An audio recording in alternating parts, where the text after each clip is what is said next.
Toronto, אני הייתי גרתי בבית שמש, זה 2003, 2007. Oh wow. Also know Rabbi Rosenblum. He said that he knows you from Texas. Yitzchak Rosenblum. Also in Beit Shemesh. I don't even know. Yeah, for sure. For some of that, yeah. From Texas or something. Yeah. How do you know? From Beit Shemesh, and also he moved to United States. He's in Florida, right? Yeah, in Florida. Yeah. Wow. Yeah. So he said. But you're from Toronto. How did you get to him? My father's a doctor, so he lives in Sackler in Tel Aviv University. But Sackler was only 4 years, and they also had programs in America. So he moved back to Toronto, then eventually for practical purposes, to different places that they had programs. Okay, so he was in Florida for a little bit. Yeah. Wow. So what a special neshama. Wow, one of the best ones. special person. Yeah, you know, sure. Yeah. He has Okay. a whole school, he said. Yeah. Huh? His wife has a whole school. Oh, really? Yeah. It was like a small Wow. kid there. Wow.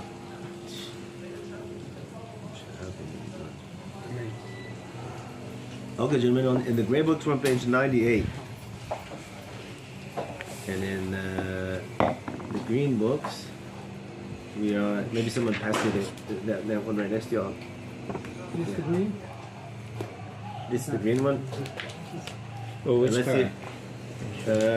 see page 98. This is only in English. We're in chapter 2 of the second chelik, and we're in Sif Dali. So, let's see.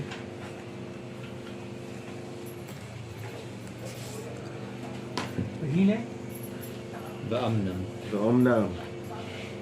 Which page are we, Rob? On the green one? So I'm looking right now. It's the second. V'omnam, page 51 in this book. Okay. Kalabshineni, what? You want to pass this one to Shlomo? Sheni Parak Bet. It's got a marker in there. Parak Bet Chelik Dalet or Ota. 224. And this one. I think we have too many versions of this sefer. What do you guys think? I don't know. We need to unify things here. Okay.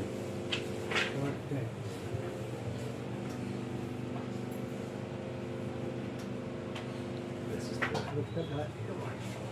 Where it's here. Omnam. Page 184 in this one. Okay, great. Okay, gentlemen, so we're talking about the Ramchal is teaching us very important things in this chapter about concepts that we talk about and that we throw around all the time, but we don't realize that our conception of these ideas is a lot of times not really based on what the Jewish view is, and so we're talking about how really the goal, which we're going to speak about more today, is that HaKadosh Baruch Hu wants to bring about. He created this world to give us good, and the way that and the ultimate good is a connection with Him called Dveikus, right? Attachment, connection to Hashem. But he made it in a way that we have a time period where we're earning it, because if we earn it, then we own it, so to speak. It belongs to us. We deserve it, right? So we have a time period, a smaller time period where we're earning it, and then a greater time period where we're enjoying it, right? And that's called Olam Haba. The Olam Haba, like we said, is not just a spiritual world according to the Kabbalists. It's after the revival of the dead, right? So everybody has their turn in this world. They pass away. Their soul separates from their body. And then the soul goes into a place called the Olam HaNeshamot, the soul world. And over there, they have a lot of pleasure, but that's not really the ultimate purpose. And the ultimate purpose is afterwards, after the revival of the dead. And they're going to come back together with their body. Both will have gone through an amazing process of purification. And then now the soul can shine to the body in a way that the body can fully receive the soul's light. And that's called Olam Haba, right? And those which we're going to talk about today, those that need to go through their soul has to also go through more of a process of cleansing after they pass away. So then that's what we call Gehenna, right? Like a car wash for the soul, right? And it's a very good. It's not like a happy, fun place. It's not Disney World, but it's a good place in the sense that they're doing something wonderful for purifying the soul. Well, we'll go off on too much of a tangent. I love your tangents. I know. So a lot of the things are thrown around of like, we do mitzvahs to have a good Olam Haba, or for the sake of Olam Haba. So when people come back for that time in Olam Haba, here with the reunification, are people on different levels at that point? Because that's the final stage. Wonderful question. We're going to talk about that today. Yeah. The answer is yes, but the Ramchal is going to talk about it, so I'm going to save it. And sure. So we'll see it in his words. You're always one step ahead. So, okay, so, and then we said that everything is 100% meduyak. It's 100% precise. So a person, since we have free will in this world, so we can do good, we can do bad, we can have a mixture of good and bad. For every single thing that we do, we have to receive the full measure of reward for the good that we did, and for the bad that we do, so we have to receive the full measure of tikkun for that. We have to fix that. We have to rectify that. So if a person has, so the way that it works is that the person receives in Olam Haba, they receive the reward, so to speak, or the recompense for what the majority of their actions were. Right? This is in a very basic sense we said last time. Right? So therefore, if a person had just a little bit of bad, so then they get the tikkun in this world, and that way that they've gotten out of the way, so to speak, and they're totally cleansed. And that way in the world to come, there's nothing blocking between them and their full measure of dveikus with HaShem. If a person chas v'shalom did lots and lots and lots of bad and just a little bit of good, so in a basic sense, so he'll receive the reward for the good in this world, right? And then he won't have the Olam Haba, right? We're gonna see today that it's actually a very almost a non-existent category, right? But that's basically what we said last time. So let's go weiter. We're in Dalet. אמנם גזר עוד חסדו יתברך להרבות ההצלחה לבני אדם. I love this language. It's Lashon that the Ramchal says it here. He says, and HaKadosh Baruch Hu also decreed with his great loving kindness in order to increase our success, man's success, שימצא עוד מין צירוף אחר למי שיתכן בו הצירוף. Another form of, and we already spoke a little bit about this, but now we're singing in his language. Another form of purification, another purification process. Someone that had a tremendous amount of evil, he did a lot of bad things, right? So he needs a cleansing, he needs a purification from that. So Hashem could just say, you messed up, have a nice day, right? But Hashem doesn't say that. Hashem, that's why I love the introduction that the Ramchal gave to this, because Hashem so much wants us to be successful, so he built in this cleansing process for those that need it. But not to such a degree that a person will be destroyed, that they won't receive Olam Haba. And this is the general concept of punishment, right? And like we said, we need to really tweak our understanding of punishment, because in the Western world, punishment doesn't really serve an exact corrective purpose. Punishment is you cause pain, so we're gonna make you suffer, right? That's the general idea of punishment. Even if there's talk about corrective punishment, but it doesn't really work, because who says that? I mean, in the world of psychology, they talk a lot about what jail does to people. What are more effective ways of correcting a person's what's the word I'm looking for? Antisocial type of behaviors and different types of things that are, society endangering behaviors that people have, right? And they're realizing the penal system is not really doing it, right? So they're trying to midayek it. They're trying to get it a little bit more exact, a little bit more of a science, but we're still very, very far. Only HaKadosh Baruch Hu knows exactly what the way to be mitaken every single thing is, and that's the idea of suffering, right? But here we're going to talk about it. Now, let's see the Ramchal say it. So I don't want to jump ahead. That's the idea of punishment. Shayoter rashum behem, and the most pronounced of them, hu adina begehenom. That's the din of a person who has Gehenom, right? Who goes to Gehenom, gentlemen? It's a big question. Like, a lot of people have different ideas about it. I'll tell you something that it says in the Gemara. It might be shocking to you. It says that Avram Avinu stands at the gates of Gehenom, and he checks. Says anybody that has a bris milah, he says no, he's not going in. He makes sure he doesn't go in there. So who goes to Gehenom? I don't know, right? Some people say everybody goes to Gehenom. Everybody has that, right? You guys know when we say we when a person's parent passes la'aleinu, so it says in the Gemara that the din of Gehenom. How long does Gehenom last? 12 months. 12 months. So we say Kaddish for a parent la'aleinu.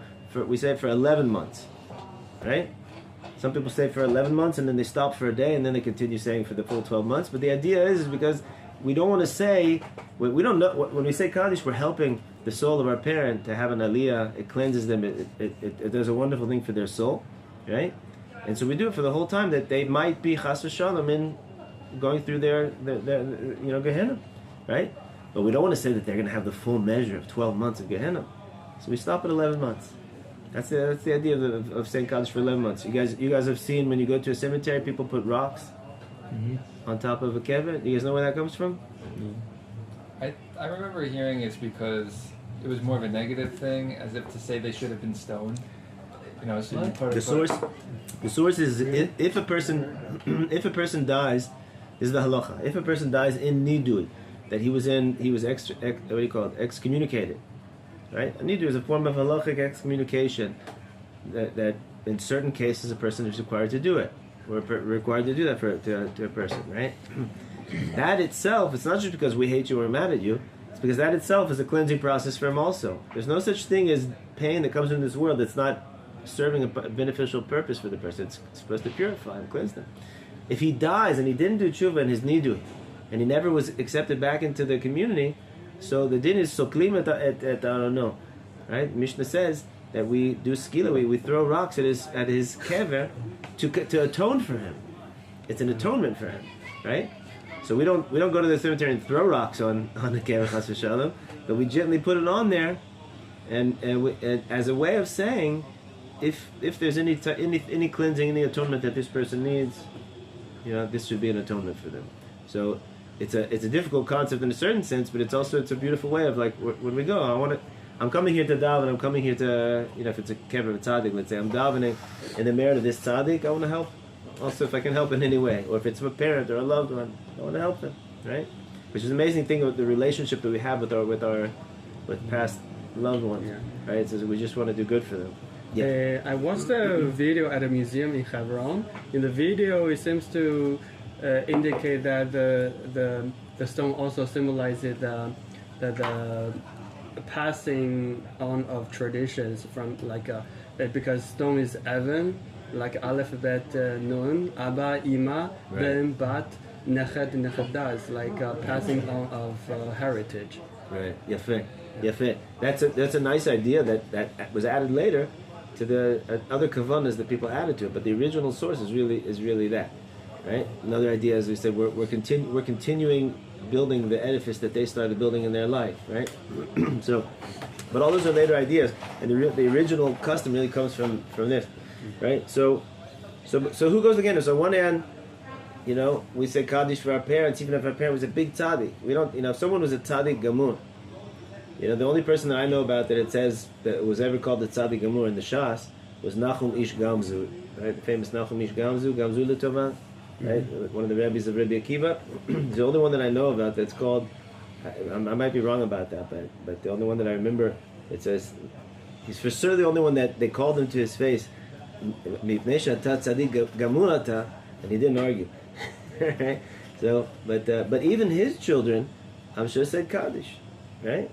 On the other hand, Avraham Avinu waits at the gates of Gehenna and he doesn't let anybody in that has a bris milah. No. This one's mine. He doesn't come here, right? He doesn't need that process.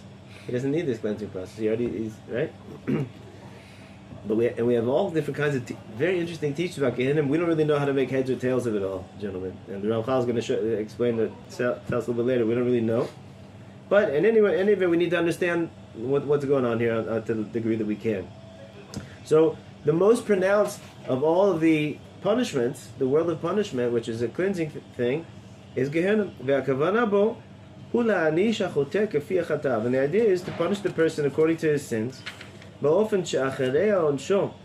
in such a way that after the punishment is meted out, he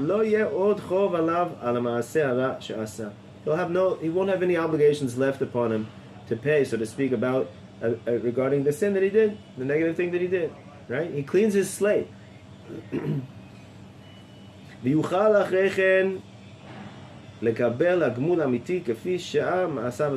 then afterwards he's totally free and able to receive the reward for all of his good deeds. Right? There's nothing blocking him, right? And that's the purpose. Because again, with the Ramchal, with this Sefer, and really with all of our Yiddishkeit, we have to remember, the whole purpose here is because Hashem wanted to give us good. That's the idea. Right? Everything has to fit in with that context. If we're not able to see how it fits in the context, it just means we don't understand it well enough. But that's the yesod, the foundation of everything that this world is. Right? So this whole thing of punishments, it's only to make the person able to receive the full measure of reward that he should be able to receive. In the Sefer Shari Kedusha, Rav Chaim Vital, he explains it also in a very beautiful way. He says a mitzvah is not the Shari Kedusha. We saw this in Torah Devar, beginning of Torah Devar. He says so beautiful. He says a mitzvah is so beautiful. It's like a flower, this opening, blossoming flower. He said, should a sin because a person did a sin, should it take away from his full pleasure of the mitzvah that he did, the full reward? It's impossible. Hashem, the mitzvah is so precious. Hashem wouldn't minimize your ability to be able to receive your reward from the mitzvah just because you have a couple of sins. So first, let me just clean you from the sin, so that you can fully receive this, right? But it doesn't say, okay, you did 4 sins and 8 mitzvahs, so we'll take away 4 mitzvahs, and he still has 4 mitzvahs. Chas v'shalom doesn't do that. Every single thing is exact. Back inside. ונמצא שעל ידי זה העובדים ממש יהיו מזר לא כביר. It comes out from this that when you add into the mix here, you have punishments in this world, and you have the most pronounced one, which is Gehenna. It comes out that the amount of people that will not receive Olam Haba is very, very minimal. Meaning, the person had to go really, really far, and he's going to talk more about it.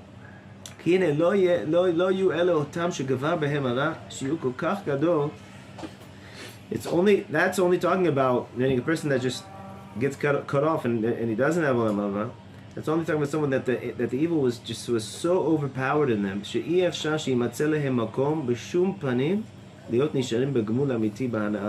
it's impossible to find any way whatsoever that they could be redeemable, to be able to enjoy the world to come. So it comes out that the din, right, that our judgment is split up into 3 different categories. Ki ikaro, or 3 different times. Ki ikaro hu leolam she'achar tchiyah, kamo shezacham. For the main part of it comes in the world after the revival. But the actions that it's befitting for him to get the recompense before that, some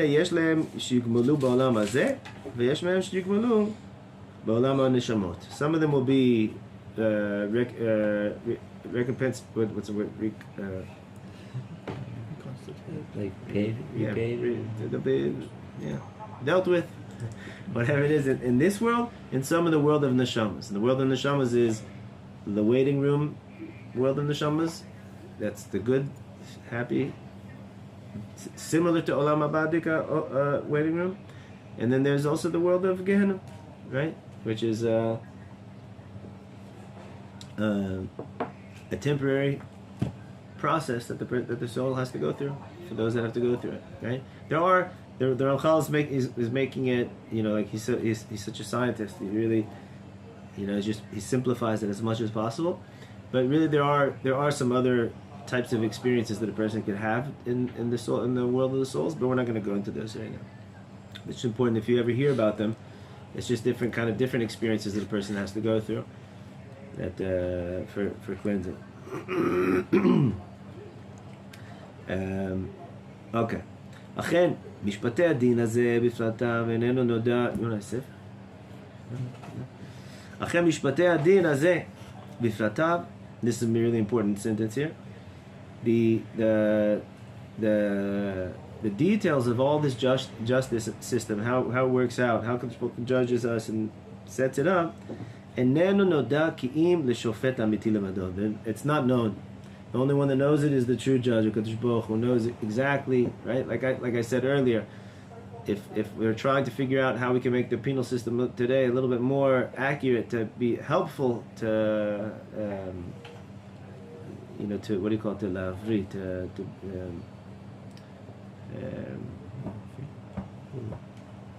Rehabilitate. to rehabilitate. Beautiful. Rehabilitate the people who've been involved in crime. So wonderful, and maybe we're getting a little bit closer, because Baruch Hu knows, like when you stub your toe, or like I told you guys last time, when you have the freezer on top and you open the refrigerator and then you come up and you smack your head on the freezer door that's still open, right? Like Baruch Hu knows that was the exact type of clop that you needed for this particular thing, and when you stub your toe, you need the exact kind of clop, and when you finally get the baby to bed and you didn't sleep the whole night the night before. And then all of a sudden the baby wakes up again, and it's that kind of cry that you're going to be up for like 3 hours, right? So that's a particular thing for something else, right? And when the guy on the street in Israel, cuts you off and then says something to you in a not nice way, right? So that's something else, right? It's 100% meduyak, right? We don't like it. We'd like a life of ease and pleasure, and right. No tub stowing, no toe stubbing, and like I said, in the Gemara says, when you reach in your pocket and you're trying to get 5 shekels and you end up getting a 2 shekel piece, so that's already called yisurin. That's a certain kind of suffering, right? So we wanted every time that we should pull out exactly what we need. Every time we look into our bank account, the exact amount, the number that we was hoping, etc., etc., etc. But all these different parts are all serving a purpose and it's 100%. This is the point. This can give us a simcha and a little bit of a menuchas nefesh, a little bit of a calm, to know that the Rebbeinu Shalom knows exactly what he's doing, right? And it's 100% accurate. And we'll never be able to understand, at least now, in this world, we'll never be able to understand exactly how it works. Because only Kadosh Baruch Hu knows exactly all the details of why the events have to be such in the way they play out, with all their details and all their aspects. And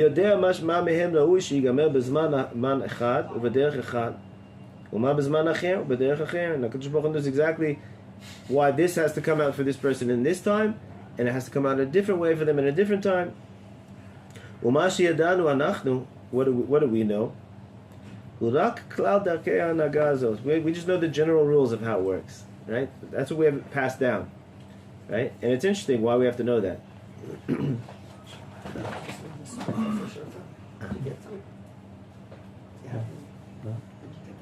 Oh yeah.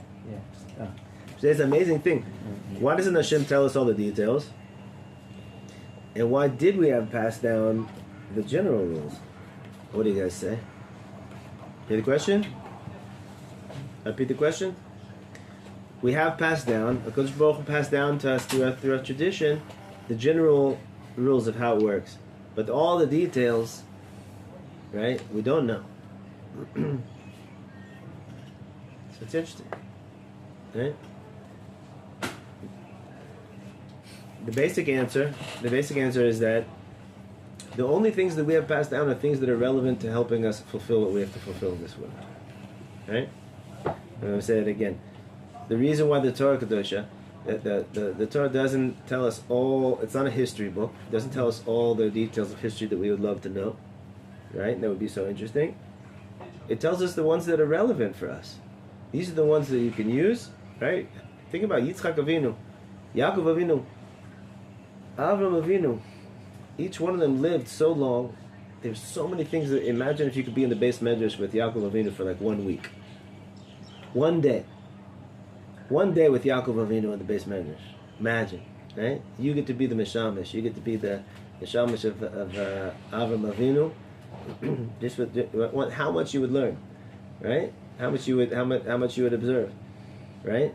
How many different things you could write about? You could write a best-selling book about my day with Avram Avinu, right? For sure, would be a bestseller. Right? Everybody's so interested about it. Rabbi Shalom said, "I'm giving you the things that every single person can use and should use for their avodas Hashem. Every single word of the Torah is relevant for you to be able to fulfill your tafkid." And he didn't give us any extra things that are kind of just like interesting. In the future we'll be able to sit in the base measures with Yaakov Avinu and Nachum Ish Gamzu, and right. The details, apparently we don't need to know all the details, but we need to know in general. This happened. This is exact from you, and I know how it works. I know it works in general, and I trust you. Right? That something about that, it strengthens our avodas Hashem. But knowing the details, it's not important for us to be able to fulfill it. Right? Okay, back inside. You guys see where we are? How the system works, what's it based on? And the whole thing is really has to be viewed in the context for the ultimate purpose, which is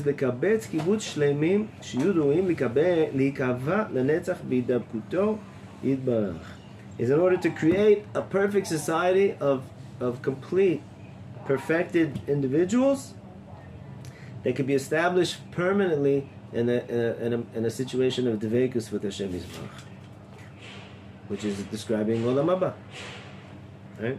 וכדי שעניין זה ישתלם כראוי וצריכו העניינים הקודמים האלו כולם. And in order for that situation to be created, it needed to be everything had to be exactly how it had to be before that. We needed all the conditions before. We needed this world, right? I can't remember if I told you guys this or not, but once I asked one of my rabbanim, who's a Kabbalist, I asked him, why did Kadosh Baruch Hu create this whole thing with eating and going to the bathroom? Tell you guys this before? Yeah, last week. Oh, last week you spoke about it? Yeah. I wasn't here. You were Yeah, here. I wasn't here. It takes so much time. Think about it, right? Wouldn't it be worth it for Hashem to like say, you know what, forget about it. You don't get hungry, so you don't have to work so much, to go buy food. You don't have to go spend the time going shopping. You don't have to cook the food. You don't have to eat the food, right? Right? And you don't have to go to the bathroom. Plumbing is probably not such a big issue. Imagine how much more simple. We have so much more time at the base medrash. Or you guys are going to be like horses. You just eat hay, right? You don't think no restaurants, right? And you're going to be as strong and as healthy as a horse. I told you guys once I was my friend and I went to go feed this horse down the street from where I live. And he was like, "Look at this beast. He's so strong and healthy. His whole life, all he eats is hay." Right? And for us, like, if you don't get just the right, you get everything right, but one nutrient's missing, so you go into the doctor. Just vitamin C. Come on, I got all the other ones. How many are on the list? It's unbelievable. Rabbi Shemaine is so sensitive. So he got really excited. He didn't give me an answer that I love so much, but he got really excited about the question. And I said, Micha, he said, our whole lives we're just doing a birur. Our whole lives we're just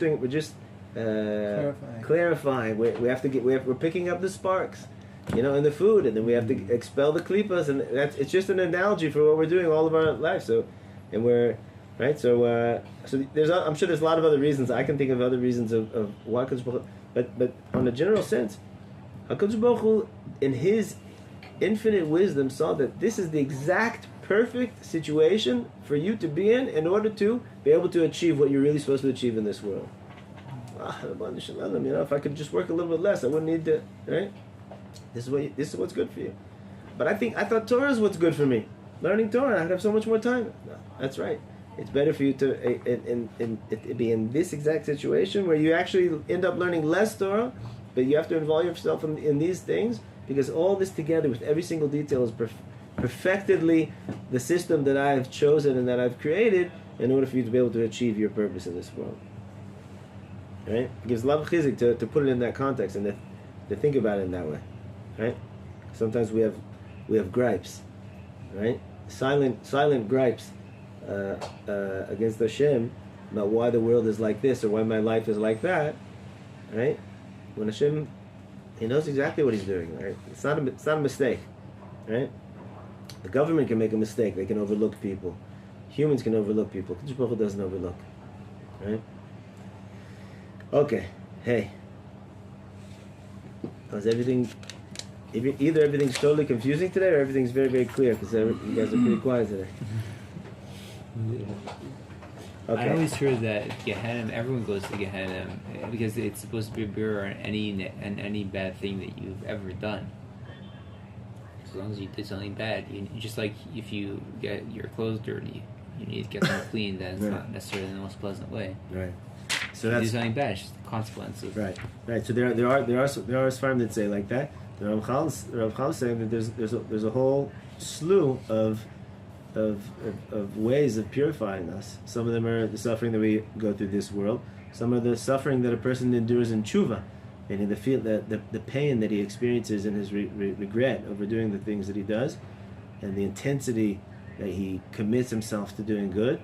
Now that itself is, like we said last time, is tshuvat mishkal. It's a balanced tshuva, which is what the Rabbi Yonah says. And then there's that Gemara that says that Avram, it's a Gemara. It's not just like Micha Hayman saying, that Avram Avinu waits at the gate of Gehenna. He says nobody with the bris milah comes in here. So you could say maybe that means maybe someone that was shomer brit, that they guarded the bris, but it doesn't say that. I don't know. We don't really know. We don't know 100%. We just know that there's a system like this, and that we're part of this system. And that's what the Ramchal is saying. It's enough for us to know the system, right? And all the details, Rabban Shalom, he's in charge of. Hey, when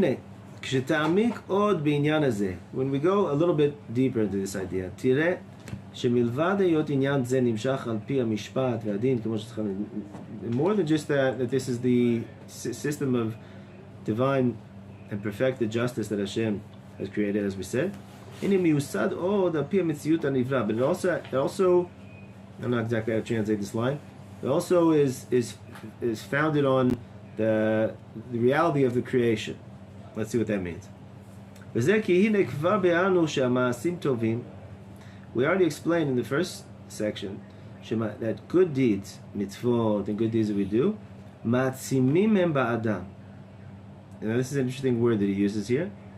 Ma'atzim, if you look at the word ma'atzim, the shorish is etzem, right?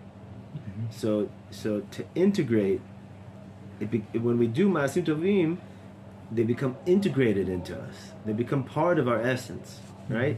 Meaning it kind of like changes our essence spiritually on a molecular level, so to speak, right? Begufo, and his body, benafsho, and niso mitziyut shleimut umala. It turns out it takes us from a place of kind of like human potential to human perfection. It becomes incorporated and integrated into us, perfection and a high level and wonderful things. And the opposite is true when a person does bad things. It incorporates and integrates into his self a reality of achirut v'chisaron. Chisaron is lacking, and achirut is like freedom. No. Achirut is like kind of like murky or desensitized, right? Just like you guys know the famous Ramban on when a person eats la'aleinu unkosher food, it's mitamtem et alev. It dulls the heart, is what he says. Meaning it brings a certain level of desensitization, spiritual desensitization.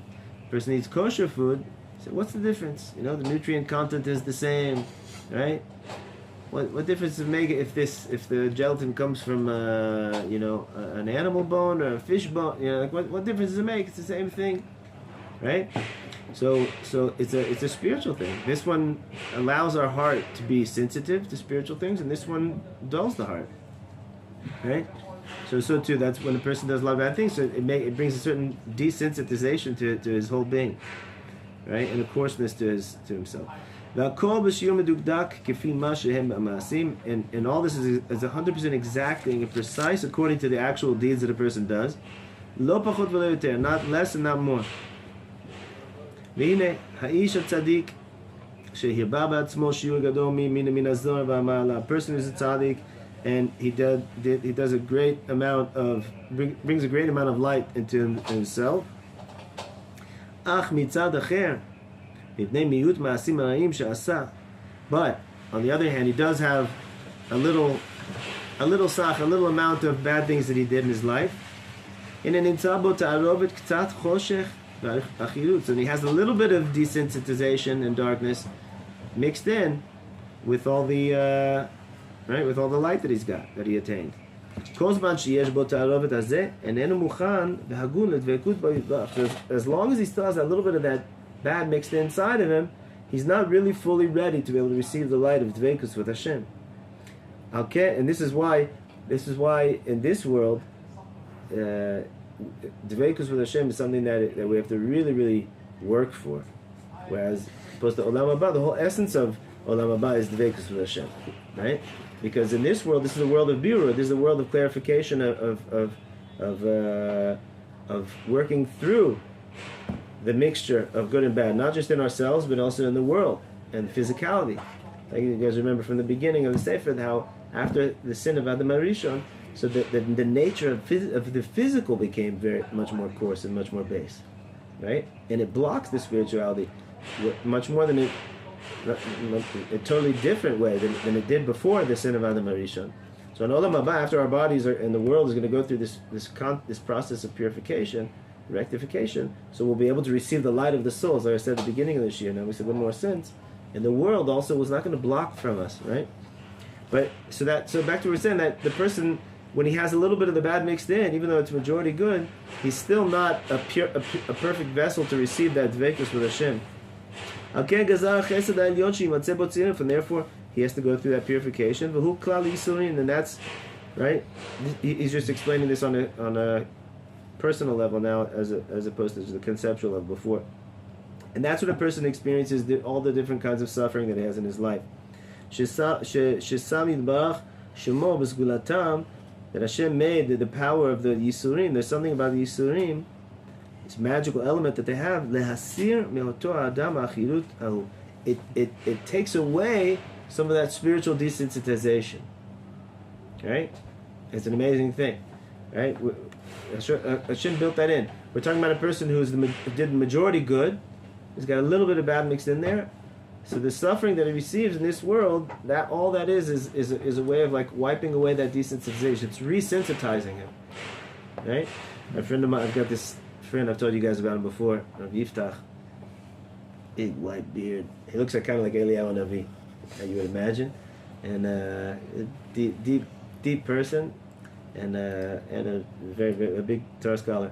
And he's the only human being that I know. I've told you guys before, this amazing thing. Once you hear this, it's a very interesting thing. I've been his friend for 12 years, a neighbor and friend. I can never predict what he's going to say or respond any time. I can never predict it. Right? It's a total chiddush.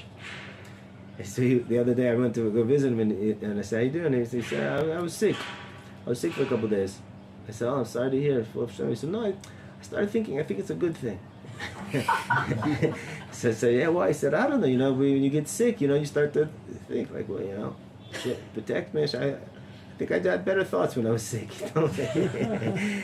Yeah, it's probably good. Kept me out of trouble, right? So the suffering that we go through, we're like, oh, come on, I didn't want to have a stomachache today. I didn't want to have a headache today. I didn't want to be tired all day. I didn't want to, right? I have to pay this fine to the area because I didn't see the parking sign, whatever it is, but there's something about that, every drop of suffering that sensitizes you spiritually. That's its function, right? Now it's interesting, I'm just going to say what in parentheses here, is that the other Sfarim say that the degree that it resensitizes you, is very much dependent on how you relate to the suffering. If you kick and scream, right, and you curse out the area, and you get mad. Why did they build this refrigerator like this? Right? So that's one thing. But if what they say, and this is very difficult, but it is to accept, to be lekabel yisurin ba'ava v'simcha, to accept them with love and with joy, right? So then it brings a huge tikkun, meaning where one thing could be just that. I'm just going to give it a number just so we can understand the concept. If this was supposed to give you a level 3 tikkun, right? Just by the fact that there was a certain level of suffering, right? So if he kicks and screams, so he gets to level 3. But if he accepts it with love, he might get a level 6. It might prevent him from having to go through other suffering, right? It might atone for other things that he's done as well. If he accepts it with love. How does he accept it with love and joy? You start dancing and you say, Baruch Shalom, you run the world, thank you so much. This is for my good, I don't understand, and I'm glad that you're the boss and not me. That's it. Accept it with love, right? It's not easy. Especially when it's, we're talking when you're talking about very difficult suffering. It's not so easy, right? But if a person can do that, it's a huge tikkun. Okay, back inside. And then now he's pure, and he's clear, he's refined, he's cleansed, and he's ready to receive that good, right? At the time that it'll be in the right time, the world to come.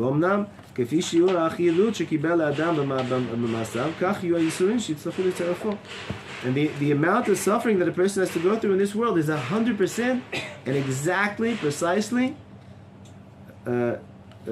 correlated or responding to the amount of that darkness, that desensitization that he has inside of him from the bad things that he's done. Nothing is extra. ואפשר שלא יהיה בכוח הייסורים הגופניים להסיר האכילות ממנו. ואפשר שלא יהיה בכוח הייסורים הגופניים להסיר האכילות ממנו. And sometimes it might be that physical suffering is not enough to really remove that. Has to be a little bit deeper. ויצטרכו לייסורים נפשיים. He also has to have soul, spiritual suffering. Spiritual suffering would be like, for instance, there's many different forms of spiritual suffering, but one that is like being embarrassed, getting embarrassed, in public or something like that. It's not. It didn't harm my body. My body's not. I'm sure that we have physiological ways of measuring, how that's bad for our body now, but right. But in general, it's a spiritual suffering. So all these different kinds of suffering, they're all exact. They're all precise, right? והכלל מתפרט לפרטים הרבה, אי אפשר לשכל לאדם להקיף את כולם. And it's impossible for the human intellect to be able to understand the depth and the precision of all of these. Right? I was thinking of a story.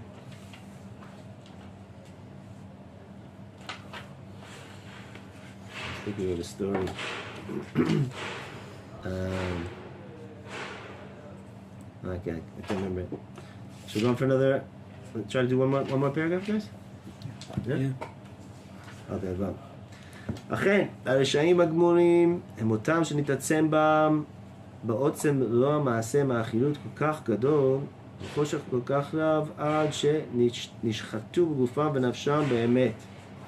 So when we talked earlier about complete rishayim, we're talking about someone that the evil became so much a part of their essence, right? That it so much overtook them that they becomes entirely desensitized to spirituality, to HaShem, to such a degree that the darkness is inside of them, that their bodies and their souls have truly become like corrupted and tainted and destroyed from the integrity of how they were built, right? It's really like almost like cancerously changed, right? Their essence. To such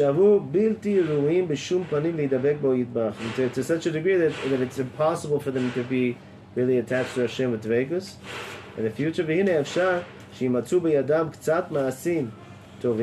now for them, they might have some good deeds that they've done in their life at one point.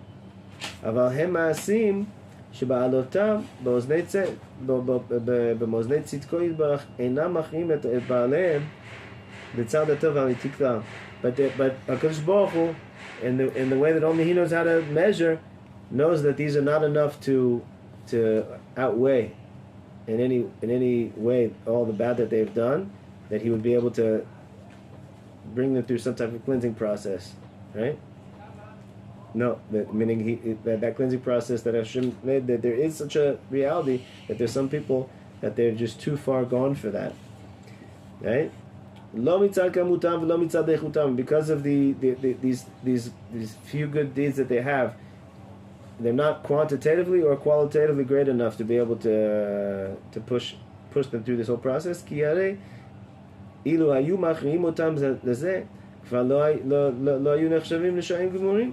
If it was possible for them to be redeemed, so to speak, from all the bad, in order to receive the ultimate good through those little good things that they did, so they wouldn't be considered Rishaim Gemurim, complete Rishaim. Ela me'otam shemitztarfim v'ochim ad shemigim me'matzav muchan latov.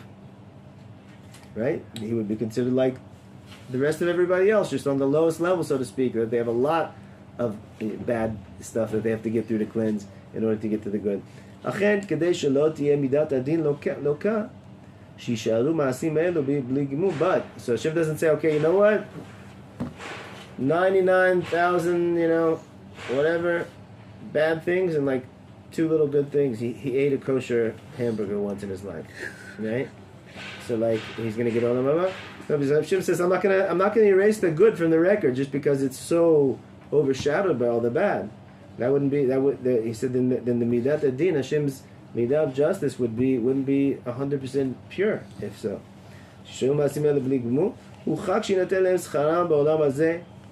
And therefore, it was determined that they're going to receive the reward in this world, as we've mentioned. And therefore, just like the person Chalila that had the few bad things, his tzaddik and has a few bad things, so he gets the full cleansing in this world, and that's it. He doesn't even have to go through Gehenna, and then he's ready. It's just a ready kli for when the time's going to come for Tchias HaMeisim to be able to receive the good. So to this person, he's going to get the full reward for all the good that he did. Those few tiny things that he did in this world, in the full measure though, right? In this world, and then he will have received the full measure of reward, and then it's finished. He's paid off, so to speak. And it's not gonna, and it doesn't become part of him, so to speak. It's just something that he enjoys in this world because his essence has become so tainted through all the bad that he did, and then when it's finished. After 120 years, so then, that's the end of his story. I said no to finish the shira, right? But like we said before, it's a very minuscule amount of people, right? Most people go through all different levels of the cleansing process. We didn't get to your... Yeah, I think it's the next one. Yeah.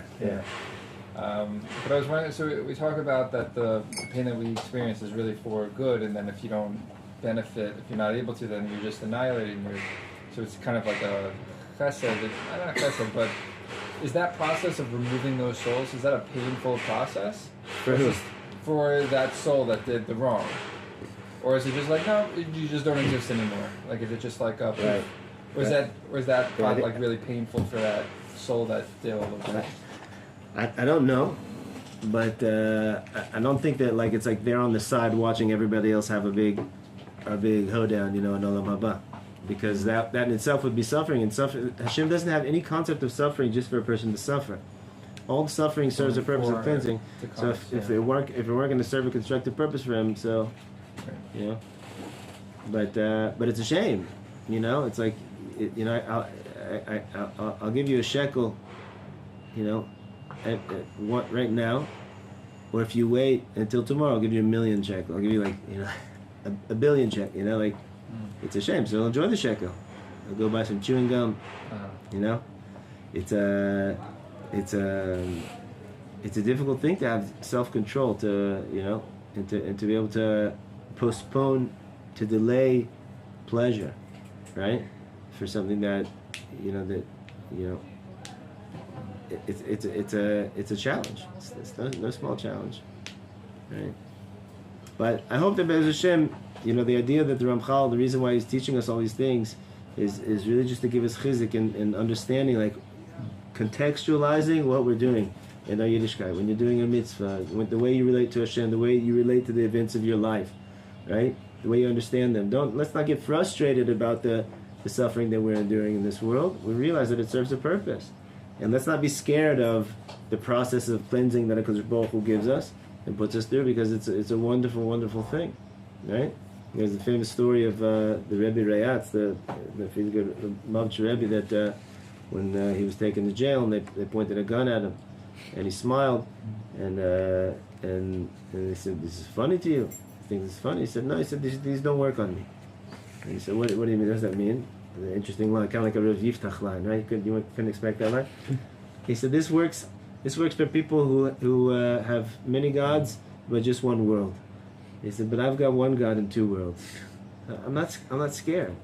I'm not scared of, like, it's different. It's just a different stage. It's a different, different process.